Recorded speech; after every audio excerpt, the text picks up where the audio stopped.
लाखों के तादाद में ऐसे जाली मतदाता, फर्जी मतदाता का नाम अभी डिटेल हुआ है। यह हमें लगता है कि ऐसे लोगों की मानसिकता ही गलत है। हाँ, कैसे कितनी कार्रवाई हुई ऑपरेशन सिंदूर में, जाकर के नाप जोख करके लेकर के आइए वहाँ से। तो अपने यहाँ के सैनिकों का सर काट कर करके किस तरीका से मने मने मने बेरहमी कहिए, किस तरीका से वही पाकिस्तान के वहाँ जवाब और आपको मिलता सवाल होता था। कभी पूर्व के सैनिक यहाँ हो, सेना के अधिकारी हो, उनसे जरा पूछ लीजिए। वहाँ आए दिन वहाँ अपने अपने गाड़ियों पर माने राइफल और गन का संगीन बाहर माने नाल निकाल करके लोग चलते थे। परंपरा थी। आपने किया क्या था और आप करेंगे क्या? वह तो वही तो होगा, वो तो जड़ से ही ना वहाँ कोपर निकलता है। जो लालू यादव जिस तरीका से जंगल राज, जिस तरीका से बेरहमी से उस बिहार को बर्बाद करने का काम किया है, उतार नहीं दिया गया, ढकेल दिया गया गाड़ी पर से, ढकेल मुँह करिए लोग गिर गए। मुंह में कालिख लगाना चाहिए। ऐसे आप उसे गाड़ी पर आपको तो चढ़ना नहीं, चढ़े उसके बाद मुँह करिए, ढकेल दिया गया। बिहार के महाराजगंज से भारतीय जनता पार्टी के सांसद जनार्दन सिंह सिकरवार इस वक्त हमारे साथ मौजूद हैं। आपसे बातचीत करेंगे क्योंकि बिहार में विधानसभा का चुनाव जैसे जैसे करीब आ रहा हो, आरोप प्रत्यारोप का खेल बढ़ता जा रहा है। इसमें सभी पार्टियां लगी हुई हैं, एक दूसरे के ऊपर हमलावर हैं। कल बिहार में वोटर रिवीजन को लेकर जिस प्रकार से बिहार को बंद करने की बात की गई, उसमें राहुल गांधी और तेजस्वी यादव नेतृत्व कर रहे थे। उस भीड़ का कितना सफल हुआ, कितना फ्लॉप साबित हुआ, उसको लेकर भी बातचीत करेंगे। और बिहार के मतदाता का इस बार रुख किसके तरफ होगा, उसको लेकर भी बातचीत करेंगे। सर, बहुत बहुत स्वागत है आपको। और किस तरीके से इस बार बिहार का विधानसभा करवट ले रहा है और किस तरफ जा रहा है? पहले तो आपको और आपके पूरे चैनल के सभी कर्मियों को मेरा हृदय से शुभकामना, बधाई है। और जहाँ तक बिहार की बात है और उसमें भी कल बंद की बात है, वह पूरा टोटली फ्लॉप रहा। सारी दुकानें खुली रही, कहीं कोई उनके भाड़े पर आए कुछ लोग भले ही इधर से उधर दाएं बाएं करने का प्रयास किए, लेकिन उनका बंद का कोई असर नहीं रहा कहीं, क्योंकि जनता पर ही असर नहीं है।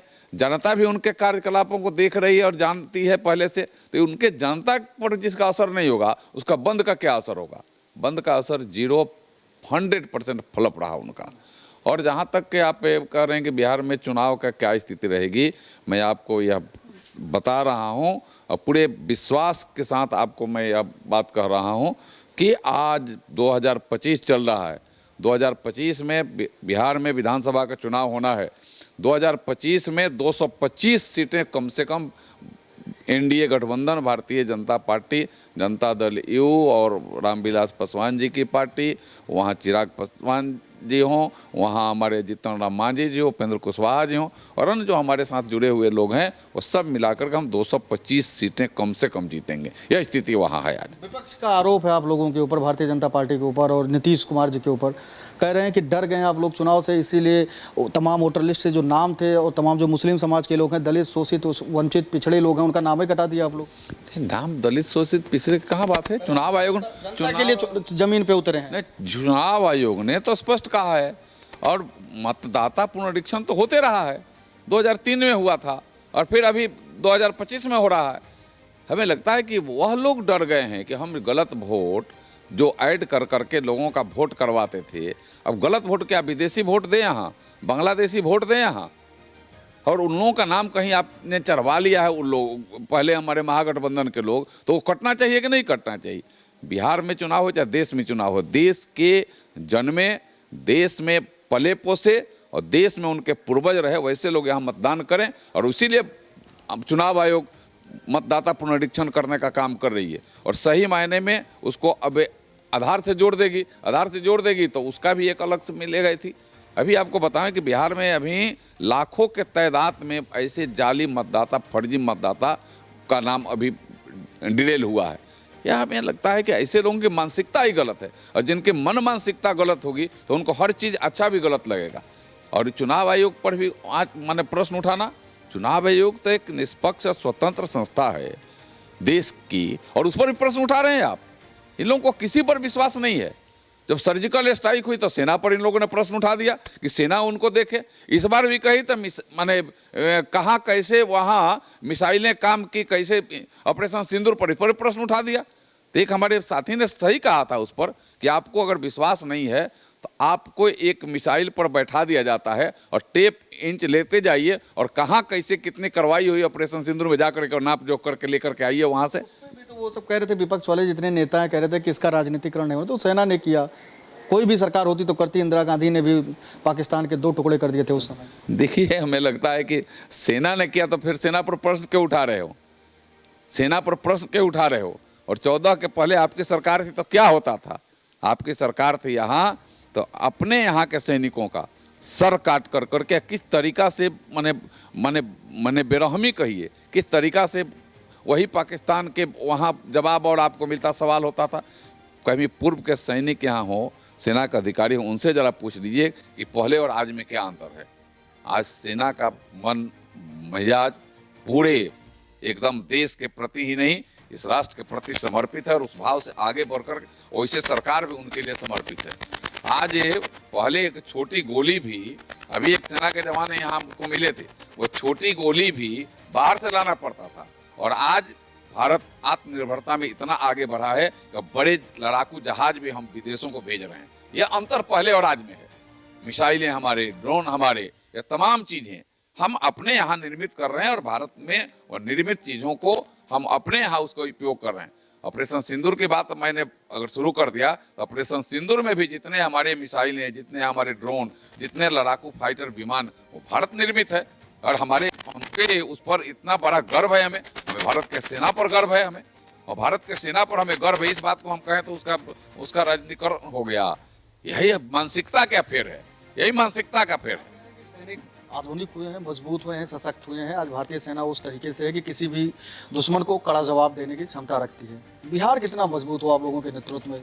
4-5 बार से, अब 20 साल हो गए आप लोगों को वहाँ पे सरकार बनाते हुए, कितना मजबूत हुआ। जन स्वराज के नेता जो अभी नई पार्टी बनाए हैं, प्रशांत किशोर, बार बार आरोप लगाते हैं कि बेरोजगारी चरम पर है, तमाम लोग बाहर जा रहे हैं कमाने। हमारी सरकार बनाइए, आप लोग, हम रोजगार दे देंगे, किसी को बिहार जाने की आवश्यकता, अलग अलग स्टेटों में जाने की आवश्यकता नहीं। आप लोगों ने काम किया है लगता है? देखिए, बिहार जितना बदला है, हमें लगता है कि आप वहाँ जो रह रहे होंगे पहले और आज उनसे पूछिएगा तो वह असली माने में बताएंगे वह बिहार में क्या था। मैं तो सौभाग्यशाली हूँ कि वह जंगल राज के बाद कैबिनेट बना बिहार में, एनडीए की सरकार, उसमें मैं कैबिनेट मंत्री के रूप में मुझे काम करने का मुझे मौका मिला। क्या था वहाँ? न रोड था, न पानी थी, न बिजली थी, न व्यवस्था थी, न शासन था, न प्रशासन था। वहाँ रोजगार क्या था? हत्या, लूट और बलात्कार का रोजगार था। वहाँ क्या था? जंगल राज था। वहाँ आए दिन वहाँ अपने अपने गाड़ियों पर माने राइफल और गन का संगीन बाहर माने नाल निकाल करके लोग चलते थे, यह परंपरा थी। लेकिन एक बार में जैसे सरकार बनी, एक बार में सरकार ओथ ली और एक बार में वहाँ वो तमाम चीज़ों को बंद किया गया। सुशासन की सरकार, विकास की सरकार, और आज विकास जन जन तक है। वहाँ पहले यही सरकार जो आप कह रहे हैं जंगल राज की सरकार थी, तो एनएच की सड़कों पर लिखवा कर मैंने बोर्ड लगा दी थी बेजाप्ते। जब भारत सरकार की सड़कें हैं, हम बोर्ड लगा करके बिहार के लोगों को और आने जाने वाले लोगों को सुविधा नहीं दे सकते हैं, हम उसको बनवा करके सुविधा दे सकते हैं। और आज जाइए, पहले बिहार से एक कोना से दूसरे कोने जाने में माने दिन बीत जाता था, लेकिन आज बिहार के एक कोने से और बिहार के मुख्यालय पटना पहुंचने में 5 घंटा में पहुंच सकते हैं। बिहार के किसी कोने से हम सड़कों को चकाचौंध किए हैं। हम बिजली नहीं थी, बिजली की जगह ढिबड़ी जलती थी वहाँ, लेकिन आज किरासन तेल की जरूरत नहीं है, आज बिजली वहाँ रह रही है। हमने उसके लिए काम करने का काम किया, उसके लिए हमने तार बदला, ट्रांसफार्मर बदला। पहले छोटे छोटे ट्रांसफार्मर लगे रहते थे 16 kVA के, और आज हम टोले मोहल्लों तक ट्रांसफार्मर पहुँचाने का काम किया। बिजली भी वहाँ लाने का काम हमने किया। अब खेतों तक बिजली दे रहे हैं, पहले घरों तक बिजली नहीं थी, अब हम खेतों को बिजली दे रहे हैं। यह काम आज भारत की सरकार में नरेंद्र मोदी जी के दिशा निर्देशन पर और बिहार की सरकार नीतीश कुमार जी के नेतृत्व में आज वह काम पूरा का पूरा करने का काम किया है। हम विकास की गंगा बहवाने का काम बिहार में हम कर रहे हैं, सुशासन ला करके हमने बैठाने का काम किया है। और उनकी बेचैनी तो यह है कि हम आ नहीं रहे। हम पहले लोगों को गुमराह कर देते थे, अब बिहार के मतदाता गुमराह नहीं होने वाले हैं। पहले आप जाति और धर्म के आधार पर वोट मांगते थे, आज बिहार की जनता विकास के नाम पर वोट देने के लिए तैयार है। हमें विकास जो देगा उसको हम वोट देने का काम करें। अब बोलिए 4 करोड़ से ज़्यादा आयुष्मान भारत का कार्ड वहाँ बना हुआ है, 4 करोड़ से ज़्यादा। आप वहीं जाइए, वैसा ही में करोड़ों के तादाद में 1 करोड़ से ज़्यादा वहाँ किसान सम्मान निधि ले रहे हैं। वहाँ वैसा ही जाइए तो करोड़ों के हिसाब में वहाँ लोगों को किसान सम्मान निधि के साथ उनको आयुष्मान भारत कार्ड बना हुआ है, उनको उज्ज्वला योजना का लाभ मिल रहा है, उनको अन्न मिल रहा है फ्री में। उनको सड़कें मिल रही है, क्या चाहिए उनको? अच्छे विद्यालय मिल रहे हैं, विद्यालय में पठन पाठन की व्यवस्था हमने बनाई है, सुशासन हमने देने का काम किया है। या हमें लगता है कि जनता जानती है कि जनता फिर जंगल राज की तरफ नहीं लौटेगी। जिसको एक बात और है, जैसे सबसे बड़ी बात है कि विपक्ष जहां भ्रष्टाचार, बेरोजगारी, अलग अलग चीज़ों की बातें उठाता है, आप लोग सरकार में रहे हैं, किन मुद्दों को लेकर आप जनता के बीच में जा रहे हैं? एक मुद्दा विकास, हमारा तो मुद्दा विकास है। हम विकास के लिए आए थे, हम विकास कर करके दिखाए हैं। हम आपके अमन चैन के लिए आए थे, हम आपको अमन चैन दे करके दिखाए हैं। और लोगों को विश्वास है कि मोदी है तबे मुमकिन है, और नीतीश कुमार और मोदी की जोड़ी बिहार को भी विकसित बिहार बनाएगी। और बिहार विकसित होगा, उत्तर प्रदेश विकसित होगा, तो देश भी विकसित होगा। कह रहे हैं कि लालू जी का डर दिखा दिखा के आप लोग वोट मांगते हैं, हर बार सरकार बना। आपने किया क्या था और आप करेंगे क्या? वह तो वही तो होगा, वो तो जड़ से ही ना वहाँ कोपर निकलता है। जो लालू यादव जिस तरीका से जंगल राज, जिस तरीका से बेरहमी से उस बिहार को बर्बाद करने का काम किया है, लोगों को याद है कि वो बेरहमी को हम फिर बर्दाश्त नहीं करेंगे, बेरहमी को हम फिर नहीं आने देंगे। इसलिए लोग पूरे मन बना करके बैठे हुए हैं कि वहाँ फिर से एनडीए की सरकार बनेगी नीतीश कुमार जी के नेतृत्व में, और ऐसी सरकार जिसका दिशा निर्देश देने का काम नरेंद्र मोदी जी करें। कल राहुल और तेजस्वी एक गाड़ी पे बैठे थे, उन्हीं के नेता कन्हैया कुमार हैं, और पप्पू यादव पहुंचे थे गाड़ी पे, सोचे हम भी सवारी कर लें, दिख जाए, थोड़ा सा भौकाल टाइट हो जाएगा। उनको वहां से उतार दिया गया, बड़ी बवाल हुई, बड़ी सियासत हो रही। उतार नहीं दिया गया, ढकेल दिया गया गाड़ी पर से। ढकेल मुँह करिए, लोग गिर गए। मुंह में कारिख लगाना चाहिए। ऐसे आप उसे गाड़ी पर आपको तो चढ़ना नहीं, चढ़े उसके बाद मुँह करिए, ढकेल दिया गया। हम तो डॉक्टरों से कहेंगे अच्छा से इलाज करो भैया, और उन लोगों को कहेंगे वो अपने आत्मा को एक बार टटोलें कि हम कहाँ थे, कि हमको आज ही गाड़ी से धक्का मारा जा रहा है, कल क्या होगा मेरा। सौभाग्य था कि गाड़ी के आगे नहीं गिरे, नहीं तो फिर दूसरा हो जाता काम, गाड़ी के पीछे ही गिरे। क्या कारण रहा है कि उनको धक्का देकर उतार देगा, जैसा आप कह रहे हैं वो गिर गए, चोट खा गए? चोट खाएगा, कारण क्या होगा तो उन लोगों से एक बार पूछना पड़ेगा। कारण तो मैं नहीं बताऊंगा। क्या लगता है, आप पक्ष के हैं? नहीं ना, हमको तो यही लगता है कि उन लोगों का चाल चलन, जो सब आपस में जो गठबंधन है, वो आपस में गठबंधन, उन लोगों का महागठबंधन खंड खंड विखरित है, वह सीधे उसका परिलक्षित वह कल का परिणाम है। उत्तर प्रदेश में आप हैं, इस वक्त लखनऊ में हैं। हम आपसे जानना चाहते हैं कि यहाँ के जो सीएम हैं, वर्तमान सीएम योगी आदित्यनाथ, आपके बिहार में भी जाते हैं प्रचार करने, जहाँ जहाँ जिस स्टेट में चुनाव होता है वहाँ वो पहुँचते हैं एक स्टार प्रचारक के तौर पर। योगी आदित्यनाथ को लेकर क्या कुछ सोचते हैं और आगे की भविष्य कैसे देखते? देखिए, योगी आदित्यनाथ जी महाराज जी एक देश के लिए मॉडल सीएम के रूप में है। आज देश से कहता है कि कोई वहाँ समस्या होती है तो लोग कहता है कि जोगी बाबा के जैसा सीएम चाहिए, योगी आदित्यनाथ जी के जैसा सीएम चाहिए, महाराज जी के जैसा सीएम चाहिए। तो यह मॉडल बन गए हैं। अब इससे दूसरा कुछ कहने की जरूरत नहीं है। देश चाह रहा है, देश के लोग चाह रहे हैं। लोग कहते हैं, चिल्लाने लगते हैं पक्ष विपक्ष के लोग। कहीं कोई बात होती है कि बाबा के जैसा सीएम बनाओ, बाबा के जैसा सीएम चाहिए, मजबूत इरादा, सक्षम निर्णय, निर्भीक निर्णय देने वाला सीएम चाहिए हमें। और वह हमारे योगी आदित्यनाथ जी में भरपूर है, उसकी कमी नहीं है। निर्णय लेने की क्षमता है, सक्षमता है, और निर्णय को धरती पर उतार देने में और उसको पहल करने में हमें लगता है कि वो कामयाब हुए हैं और आगे भी कामयाब होते रहेंगे। बुलडोजर नीति को लेकर बहुत सारे सवाल उठते हैं योगी आदित्यनाथ के। उस मॉडल को कई सारी स्टेटों में भी अपनाया गया।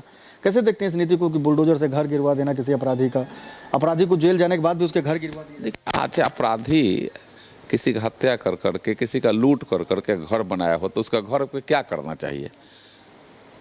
जो करना चाहिए बाबा वही करते हैं। उस घर को तहस नहस होना ही चाहिए। दूसरे का लूट करके, दूसरे के सीना पर बुलडोजर चला करके तुम लूटे हो, उस समय दूसरे को संगीन हथियारों के सामने तुम लूटे हो, दूसरे के बाल बच्चों का हत्या कर करके तुम लूटे हो, दूसरे के सीना का दर्द तुम कभी देखे नहीं हो, तो वो दर्द उठाने का काम, उस दर्द को पूरे के पूरे सही तरीका से जनता के सामने दिखा देने का काम योगी आदित्यनाथ जी की सरकार करती है।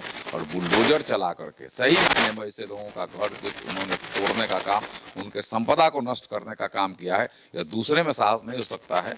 आज भले लोग यही कहते हैं बुलडोजर बाबा, तो बुलडोजर बाबा इसीलिए कि गलत करोगे तो बुलडोजर चलेगा, गलत करोगे तो बुलडोजर चलेगा ही।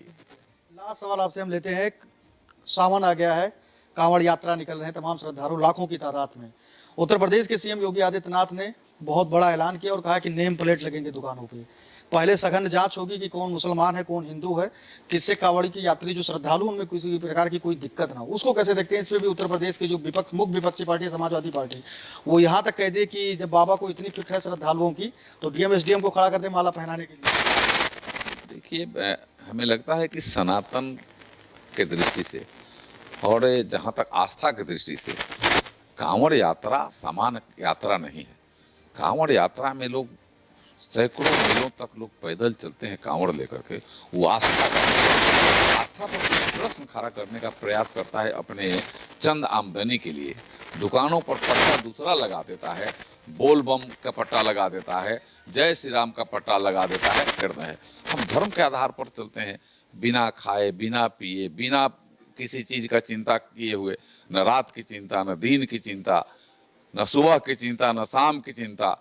पैर में कंकर है कि पैर में छाला पड़ा है, इसकी कोई चिंता नहीं। हम कांवड़ लेकर के चल रहे हैं बोल बम बोल बम बोल बम करते हुए। तो बाबा ने सही किया है।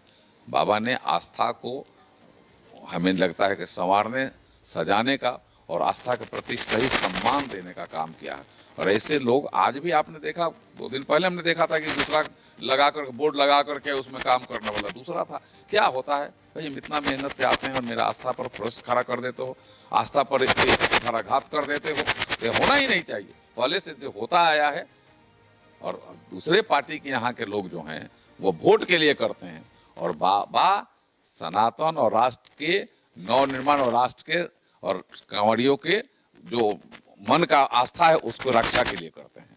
आप थे बीजेपी सांसद जनार्दन सिंह सिकरवार जी, जिनसे हमने बातचीत की कई सारे मुद्दों पर, चाहे वो बिहार चुनाव हो, चाहे उत्तर प्रदेश के सीएम योगी आदित्यनाथ के कई सारे ऐलान और कई सारे वादों को लेकर। वो आपने बेबाकी से अपनी राय रखी। कैमरा सहयोगी शिवांशु पटवा के साथ मैं संजय पांडे, फिल्म टेक्स, लखनऊ।